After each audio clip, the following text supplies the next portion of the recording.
Israel ஈரானின் அணுசக்தி மையங்கள் மீது நடத்தப்பட்ட தாக்குதலை தொடர்ந்து இஸ்ரேல் மீது 200க்கும் மேற்பட்ட ஏவுகணைகளை ஏவி ஈரான் பதில் தாக்குதல் நடத்தியது. இதில் ராணுவ தலைமையகம் உட்பட பல முக்கிய நகரங்கள் பாதிக்கப்பட்டன. மத்திய மற்றும் வடக்கு இஸ்ரேலில் ஈரான் நடத்திய இரவு நேர தாக்குதல்களில் குறைந்தது 10 பேர் கொல்லப்பட்டனர் மற்றும் 250 பேர் காயமடைந்தனர்.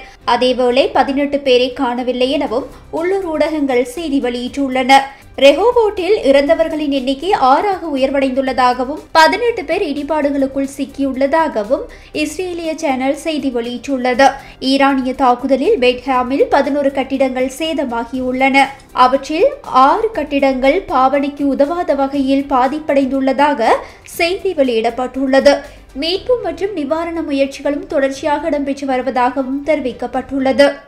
இதேபோல இஸ்ரேலின் டெல் அவீவ் மற்றும் எய்ட்லாட் மற்றும் அதனை சுற்றியுள்ள பகுதிகளில் குறிவைத்து ஈரான் நடத்திய தாக்குதல்களில் இலங்கை பெண் ஒருவர் காயமடைந்துள்ளார். அவரின் நிலைமை மோசமாக இல்லை என இஸ்ரேலிய தூதர் நிமில் பண்டார கூறுகின்றார். காயமடைந்த நபர் இஸ்ரேலின் பெட்ஹாம் பகுதியில் பணிபுரிந்த இலங்கை பெண் என தெரியவந்துள்ளது. இதேவேளை டெல் அவீவ் நகரின் தெற்கே பணிபுரியும் இலங்கை பெண் ஒருவர் நிலநடுக்கம் காரணமாக தான் வேலை செய்யும் வீட்டை விட்டு வெளியேறிவிட்டதாக தெரிவிக்கப்பட்டுள்ளது.